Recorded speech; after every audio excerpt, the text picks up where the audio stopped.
we are here with Team Holmes, the Dublin High School head football coach, Mr. Roger Holmes himself, and his adorable family. How are you doing, guys? Doing very good, thank you. Nice to see you all. Thank you. Now, Coach, this is a different type show now. We know that you're used to, giving us the X's and O's during the coaches show, but we want you to kind of let your hair down just a little bit to talk to us about being a husband, a father, and a lover of the game of football, and how you keep that family together and have been for so many years. But we're going to start off letting them introduce themselves to you all and tell you a little bit about what they've been doing through the years. We'll start with you, Coach. Pat, my name is Roger Holmes. I grew up in a little town up in northern Middle Tennessee called Westmoreland. Played high school football, basketball, and baseball, and knew probably from the time I was a sophomore in high school that this is what I wanted to do. Wow. If I wasn't good enough to go play professionally in some sport, I wanted to coach. Yeah. And, I think a lot of that had to do with the people that coach me and the love that you develop for the game. My parents, both are deceased, but were both very supportive. I had two brothers. One of those is deceased, Paul. My older brother, Rick, is still living in Tennessee. And our parents made sure that when we were growing up, that we had a chance to be children and to participate in athletics and sports. But they also made us understand that taking care of our schoolwork and our business had to be a high priority before we could go play. Absolutely. And so there your foundation was set, Coach. Yes, ma'am. Very good. And you have this beautiful young lady here to your right. Talk to us. My name is Brenda Holmes. I'm also from Middle Tennessee, from Hendersonville, Tennessee. But I went to a very big 5A school where football was huge at Gallatin High School.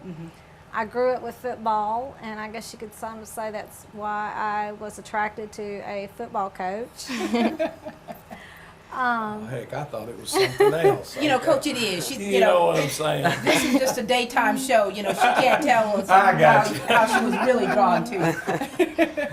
Well, also cheered in high school, and also worked for Dublin City Schools, and so I'm very, active with, the kids and all the programs and stuff, and support the other programs besides football. I try to attend the basketball games, baseball games to show that, there are people that come to support us, and I go to support them. Very also. good. And the fact that you are, you work full time and then also juggle the things as far as being the coach's wife, we're going to talk about that a little later too, because that can definitely be a balancing act for you.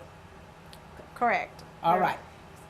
All right, young lady, how are you? Good. I think this is our first time ever seeing each other. Yes. All right, introduce yourself, please. I'm Erikas Holmes. I'm Coach Holmes' daughter. A lot of people know me as that in Dublin. It's always like, oh, you're Coach Holmes' daughter. I'm 19 years old. I am a student at Georgia Southern University. I am also a cheerleader for Georgia Southern University. I cheer football, basketball, and competitively. After I graduate, I plan on working in a hospital somewhere in the NICU, and that's my goals. I'm Riley Holmes. I'm 22 years old. I'm currently working at Dublin Middle School as a 7th grade science teacher, and I'm also the wingbacks coach for the Dublin High School football team. Growing up, I was always involved with the high school football program here. So I was always around coaching, and I didn't really know what I wanted to do when I was graduating high school. Yeah. I was a really smart kid. I ended up being the salutatorian at Dublin High School. Fantastic. And I got pushed from all kinds of different directions. Be a pharmacist, be a doctor, whatever. Right. And I tried it, and I went up there my first semester. I went to University of Georgia, graduated in December, and I went up there my first semester, and I went through all the chemistry classes and all that, and I was doing fine, but I knew that's not what I wanted to do. Yeah.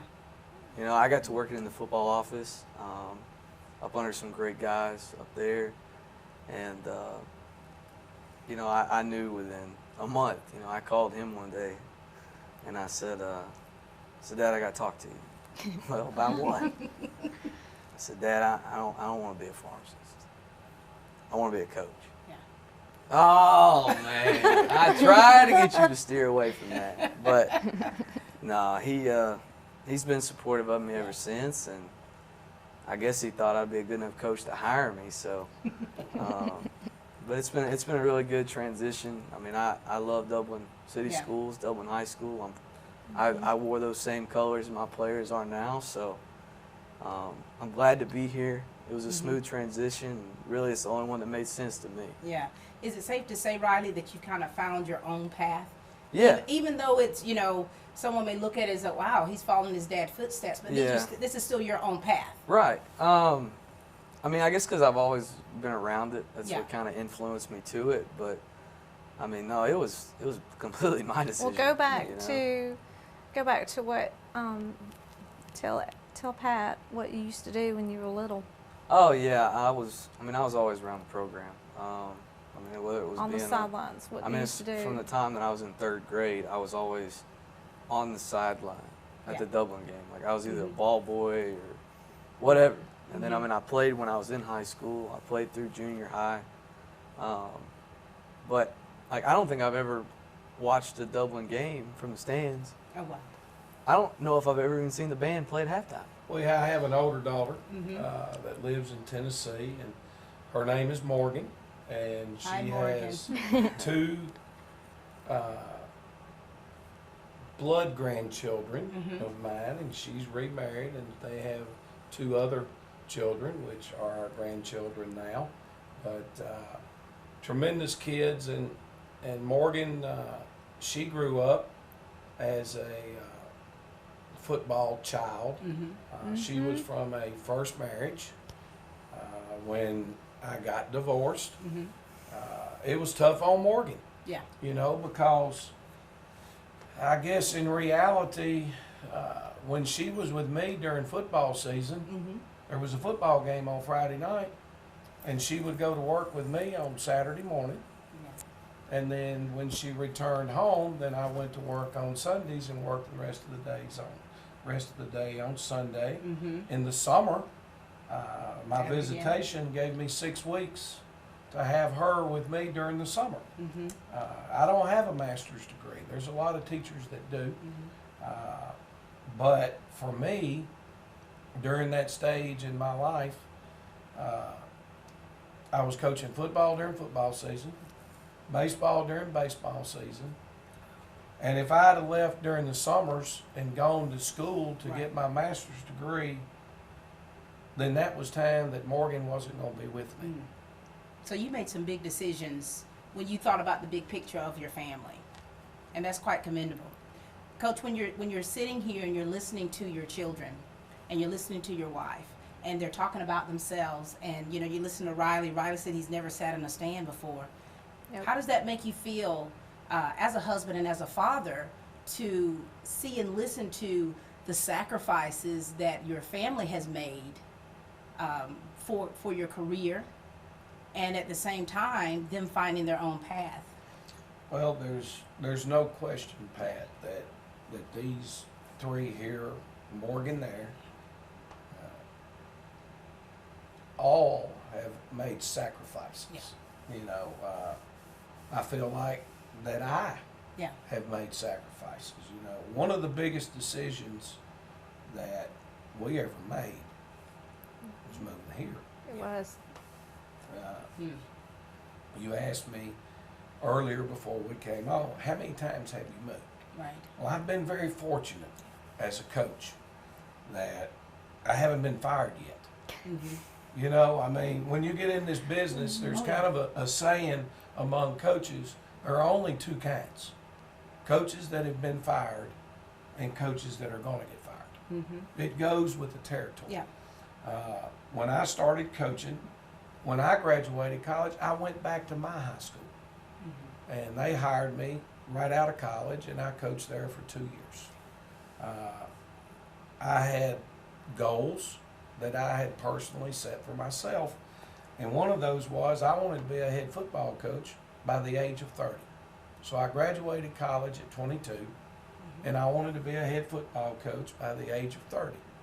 So when I went back and started trying to figure out how to make this goal work, Right. the school where I was working was a single A school, small school. So in my mind, I'm thinking, okay, if I stay here, then probably the only job that I'm going to get a chance for is another single A job. So I left and I went to a school called Beach High School, which was in the largest classification, 25, 30 miles down the road, same county, and I took a job there as their defensive coordinator. When my mentor left there, Coach Moore, they gave me the job. So I had spent 17 years at Beach High School. All of my family was there. All of Bernie's family was there. Good support system. Yep. And I was looking at a career move. And the career move was moving to Georgia. Mm-hmm. That I needed to make a choice about how was I going to send these two to college. Making $40,000 a year, working 100 hours a week, but you can't provide anything. Mm-hmm. And Georgia had the Hope Scholarship, which Yeah. Tennessee didn't. Mm-hmm. And the teacher pay probably was $15,000 more a year for the same teaching job. And the coaching pay was another $15,000 more a year. So I started probably for 4 or 5 years driving down to Georgia, interviewing for jobs, trying to get a job here, which was going to give us a chance Mm-hmm. to put our children through school, Yeah, but we had to right. pack up and leave Yeah. everybody. Left So that was everything. tough. Yeah. Yeah. That was a sacrifice that You we know- all made. It looks like, the great thing is you're making the sacrifice together. Yes, ma'am. Right. We'll be back in just a moment. Ladies and gentlemen, we're going to take a commercial break and we're going to come back and talk to the Holmes again, and we're going to talk about how these sacrifices are paying off. We'll be back in just a moment. Building relationships is as easy as FSB. For more than 100 years, Farmers State Bank has been helping people just like you. Integrity, commitment, service. That's Farmers State Bank. Member FDIC and an equal housing lender. Farmers State Bank, Lawrence County's leader in hometown banking. All right, ladies and gentlemen, we are back with Team Holmes, and I do hope that you're enjoying them as much as I am. Getting a little teary-eyed here because when you're talking about family, when you're talking about sacrifice, and when you actually sit down and actually have the opportunity to think about what your family has gone through to sacrifice, it does make you a little emotional. And so for that, we're good, right?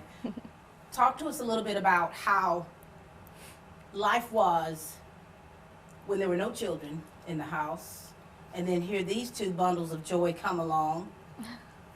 And how did you manage that? How did you balance that? I guess because I always grew up being around sports, and where my dad worked at a high school, and I was always at football games on Friday nights, and I was involved with sports. And I had two wonderful women from Beach High School who were kind of my mentors to football mamas, who kind of showed me the ropes on a lot of things. And if it wouldn't have been for those two, I don't know what I would have done. Yeah.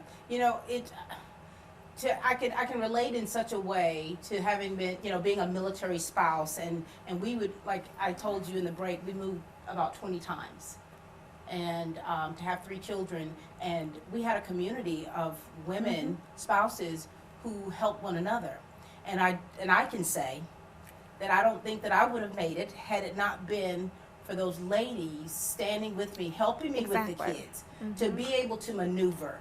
We make it work. As wives, as mothers, we are natural nurturers. We want to make sure that we've got it all together. We want our I's to be dotted and our T's to be crossed. And so when you have someone there who understands who we are and understands what the mission is, Exactly. that's really a blessing. All right, Riley, I'm going to talk to you, young man. All right. I'm going to tell you all this. When I first met Riley, I was teaching drama at Dublin Middle School, and I needed a substitute teacher. And they said, call this guy. I'm like, Riley Holmes, who is that? And we talked on the phone, and we kind of met. I thought he was a student that just had a little hair growth. But when we met, it was just so smooth. Yeah. You had such a warm, cool personality, and I think working with you as colleagues, it was really awesome. Yeah. Well, I think I got the job I have now because you called me that day.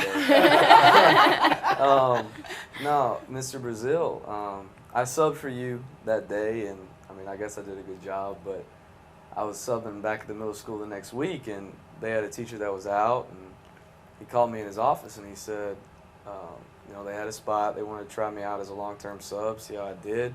He said the reason why he was giving me a chance because Miss Terrio at the time Right.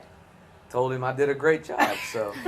So I guess I should thank you. You helped me get my current job. I think it's because of, I think as one another, as individuals, I think we have to push one another. We have to Right. keep pushing one another for greatness. And I think when you see greatness in somebody, you got to Right. say something about it, right? Exactly. And that's Yes, what I ma'am. see in you. All Yes, right, now, ma'am. young lady. You good now? I'm good. Talk to us about how it is for you. You're daddy's girl. Yeah. How is it, Yeah. how is it for you, having the opportunity to speak with other coaches, and some of the kids are smaller, my daughter doesn't like to share her dad. In a way, you have to share your dad with the players, with the students, with everybody else, with the community. How did you handle that? Did you do all right? I did all right. It was hard at first, but I mean, I guess I got used to it just because Mom was always home. And I stayed really involved in cheerleading, and so I did All-Stars, which was an hour away in Perry, so I didn't really have that much time to think about it, sit around at home, but whenever I got home, he was home. So He was that's all daddy that then. mattered. He was daddy then. Yeah. That's awesome. Coach, you've been doing this thing for a long time. What lessons have you learned? And what lesson can you give to a young coach about how to preserve the family without being lost in the sauce because of the game? You understand that? Number one, and this is said quite often, you better pick the right spouse. You have to have a woman that is independent, that's willing to be independent, that does not need you with them all the time and every decision being made, because that's the way it's going to be. Coaches that are successful and stay in this business, they're passionate about their job. They have a desire to be successful, and they don't look at their watch. There's many times that she'll say, when you going to be home? And I'll say 5 o'clock, and at 7:30 I walk in. So his sense of time is just no good for you, Bernadette. Is that right? So, and Yeah. No. but you got to get the job done. Yeah. My children have missed a lot of things. I've missed a lot of their things. It's true. That's not always good. But at the end of the day, I'll give you a small story. He was little. I was coaching at Beach High School. The Tennessee Titans had a game. There was a friend of the family who was in charge of the locker room on game day. He gave us an all-access pass to the locker room after the game was over on game day. So we got to go in, and he got to meet Frank Wycheck, Javon Curse, Matthews, which one, Bruce? Yeah, Steve McNair. He Eddie was probably a George. kid in the McNair. candy store, I'm sure. I was. I was. And at the end of the day, I looked around at him and I said, Riley, there's a lot of things you don't get to do with your dad because of what he does, but there are not too many kids who've got to walk around in the locker room with all these all-pros. Absolutely. So there are obviously some negatives as far as time goes, but football has been a family affair. Yeah. Oh, yes. And I'm not just talking Yes. about us. My mother and my stepdad made trips here till they couldn't make the trips anymore. All of our families do. My uncles, I had one of my uncles, and he can't do it right now. He just had some surgery. Yeah. He made 13 games in a row when he was living in Okeechobee, Florida. Yes. So he's in the truck, he's driving to the games, he'd sleep at our house, he'd get up the next morning and go home. The next week, I'll be there. So it's been a good situation for bringing the family together Yeah. around one common goal, and that's the football team. So at the end of the day, it's not fun losing. You know, the thing that's the hardest to me for our family or any other coach's family is when it's not going well. It's easy when it's going good, Right.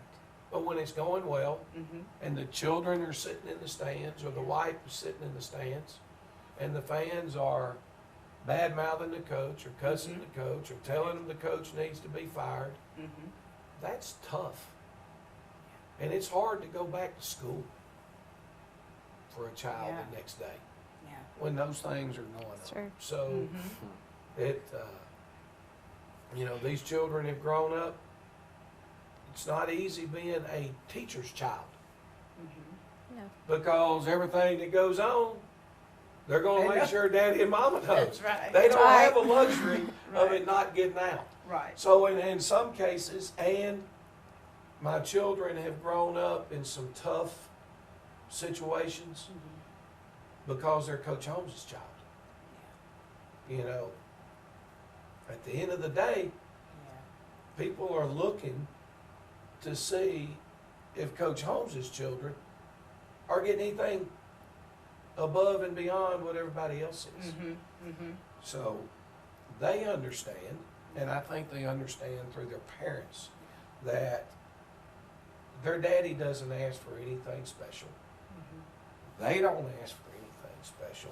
If you do the right job and do it the way it's supposed to be done, then all you want is to be treated fair and with respect. And I feel like there's no question that at the end of the day, our family has been treated that way by the good people of Dublin. Amen. Wonderful. Now, Erica, what do you want to say about how your journey has been? You're the youngest. Yes. How has your journey been on this beautiful roller coaster of being Team Holmes? And what message do you want to give to the people out there? All I can remember is a story from when I was little that Miss Robin Allen told me. That when we first moved here, Give me that hand. You're good. You're good. You got it. You're all right. Miss It's all Robin right. was, You're all right. her You got dad this, girl. was a coach at Hawkinsville, Uh-huh. so she was sharing some stories. Yeah. with her. Go ahead. You're good. oh yeah, okay. That there was one game where Mama was looking around. She was in the stands, and where's Erica? And sure enough, they looked on the field, and I was running on the field with Daddy, and I wasn't supposed to be out there. But Yeah. I mean, I guess it's been hard, but there's been a lot of loving and supportive people. Yeah. And that's what it takes. That's what it takes. And you're doing great things now. Yes. Doing great things now. You've definitely matured and have flourished. All right. And you've definitely found your own place. You're not living in the shadows of your mother, your father, your brothers, or your sister. You're Erica, and you're finding your own way, which is very special. And without multiple people in this community, Yeah. I wouldn't be where I'm at. That's awesome. And to those people that she's speaking with, she thanks you. Thank you for being there for her. What about you, Riley? Any last words? You know, I've really, this is all I've ever known, I guess. Seeing what he does. Yeah. I mean, I don't know if that's what steered me toward or what, but, you know, I had somebody ask me the other day, what's it like working for your dad? And I'm like, it's not any different. Yeah. It's really not. Right. And it's not like, he's my boss. I mean, it's just like I have to be there at a certain time to be his son now. You Right, know, right. so, Right. but it's been fun. I'm really enjoying being here, being able to coach with him. Him telling me on the headset to stop calling plays. Let him do that. Yeah. But no, I'm really enjoying it, and I'm glad to be here, and I'm glad for the lessons I learned Yeah. being a coach's son, being around, Right. you know, the game of football my whole life. So It was cool listening to you, talking to Coach Nobles and his two sons, they're 4 and 6. right, And they love being with their dad. They love Right. watching their dad do what he does. right, and I think, You're- I mean, it's all I've ever known. But Yeah. I mean, I'd imagine all coaches' kids are that way. Yeah, You know, yeah. But you're a testament, because a lot of times, you're very fortunate to be able to work with your dad, Right. to be alongside with your dad, Right. doing something that you both love. right? So it's not to you, it's not a job. No, It's no, your passion. So no. you're having fun. Yes, ma'am. Awesome. All right, to the birthday girl here, it's her birthday. We want to say happy birthday to you, Thank beautiful. you. Thank you for taking the time out to come and spend this time with us on your special day. Thank you. All I right. appreciate everything. Any last words from you, darling? We would like to thank everybody in Dublin. Everybody has just been 15 years, and everybody in this community has been wonderful to us. And we appreciate it very much. Everybody's just been so much community support, and I think that that's one thing that keeps us driving. Yeah, absolutely. I'll share one last story. We Yes, sir. talk about moving Mm-hmm. and coming here, and this really happened. I guess for the first 2 or 3 years, we'd leave Dublin at Christmas. We were very fortunate, played late in the year. We'd take off home to Tennessee, and we'd leave Tennessee, and we're coming back, and she'd cry for 6 hours, till 6.5 hours till we got back. And it may have been the 3rd year or the 4th year. Yeah. But we pulled up at the stoplight out here, sort of right across from the Shamrock Bowl, and she said, "Phew, I'm glad to be home." Wow. Wow. That says a lot about the community and the people here. That's right. Well, it's been a pleasure speaking with all of you. Nice meeting you for the first time, young lady. Nice to meet you. You all are a lovely family. We're thankful to have you in the community. We appreciate everything that you bring to the community, to us, and we thank you so much. Thank you. Thank you. Thank Yes, Keep ma'am. doing great things. Keep staying together, and doing what you do. All right. This is Team Holmes, ladies and gentlemen. Thank you. Thank you so much for watching. We've had a wonderful, wonderful time with the Holmes. We hope this show does show you a little bit about the Holmes to understand that it may look easy, but it requires working together as a family to make things work anyway. So thank you.